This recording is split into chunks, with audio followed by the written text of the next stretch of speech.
8:33, it's time to see what's in the papers with the journalist Andy Jones and the broadcaster extraordinaire. Nearly. I nearly did.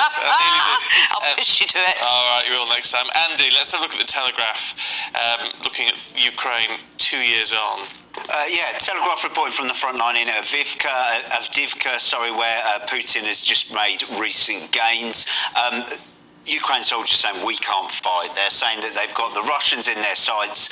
They're reaching down to pick up a shell to load and shoot, and there aren't any shells left. They've literally run out of ammo at the point that they need them.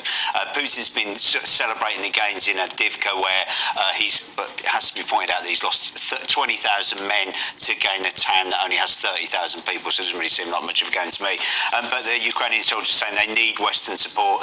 Biden is trying to force through this 600 billion, I don't know, 600, it's a lot. A very large number. Billions, I can't read my own handwriting, I do apologise. And Chaps has been saying that those that are blocking this are the same as Nazi appeasers during the Second World War who were trying to... Oh, that's just ridiculous. I'm so over Ukraine. I mean, I just don't think it's a legitimate war anymore. I certainly haven't given any money to fund it, and I don't think that we should be either. This is our Defence Secretary, Grant Shapps, who was on Trident firing a missile and didn't even go off properly. Our army is the lowest levels. The army's got the lowest soldiers at the moment. We cannot compete on a global scale with our army and our defence as it is at the moment. And I would absolutely agree with you, but on the Ukraine issue, what about all the experts, all the military experts say this has to be fought because we cannot afford to lose to Putin on this? Well, that's political war. I wouldn't say it's a legitimate war in the fact that Putin, I think, is land grabbing, as he did with Crimea. Yeah, but it's the he won't stop issue. Well, World War III. Well, it's not, because it went very quiet from October when the Hamas terrorists bombed Israel. And the festival, it went very, very quiet. Nothing was even spoken about the Ukraine. We've got Ukrainian refugees in this country that are housed and doing very well, and then they take their children home at the holidays. Would you take your child back to a war-torn country? I think there's a lot of mismanagement of money. I think Zelensky's a crook, and I think there's a lot of money laundering going on in Ukraine as well. As a front from politically motivated, we have to hold on to this and we have to fight this war. You can recognise the dangers of the Kremlin, though, can't you, and the dangers of Putin. I mean, Alexei Navalny last week, well, many would say his death was at the hands of the Kremlin, perhaps even... yes, exactly. Putin, but isn't that a reminder, really, of what we're fighting against? No, but I'm sorry, Ellie, but reignited calls for it's not only Putin that's killed people, allegedly. You know, it's historic that Russia does this to people who speak out against them. It's a massive propaganda. It is communism at its absolute core, which is just an awful thing to do and be.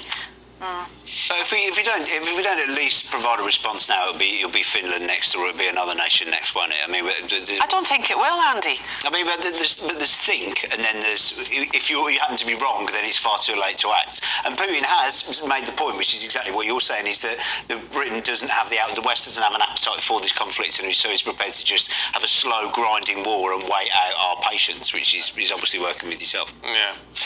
All right, let's have a look at. It's a viral story. It's everywhere.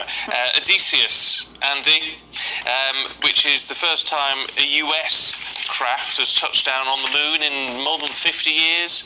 Yeah. It's a privately funded thing, but working with NASA and with SpaceX and all these sorts of... Yeah, for the first time in the history of humanity, says a NASA administrator, an American company launched and led the voyage up there. So this is the tail wagging the dog rather than the other way around.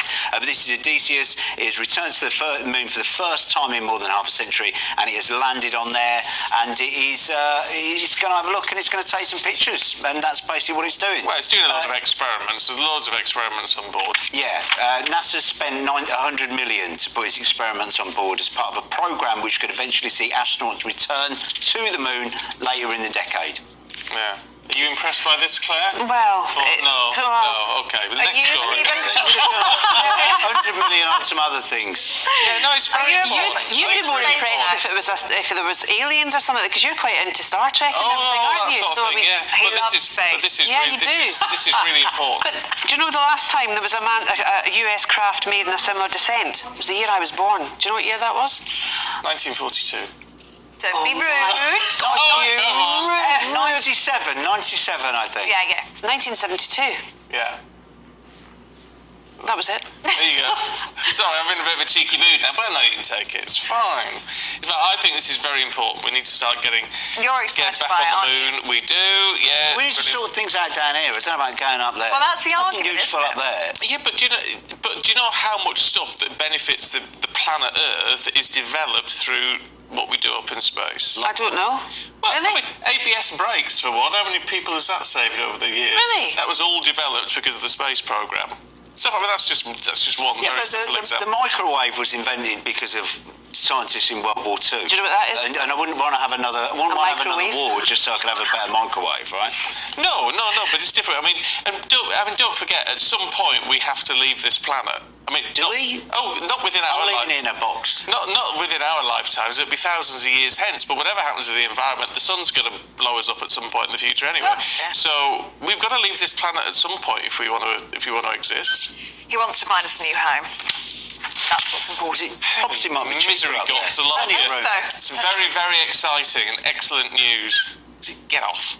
Lovely to see you both. It's been lovely to see you both this morning. Thank you both. You need to go, Sally, because we are going to be talking to the Home Secretary, James Cleverly, in just a few minutes.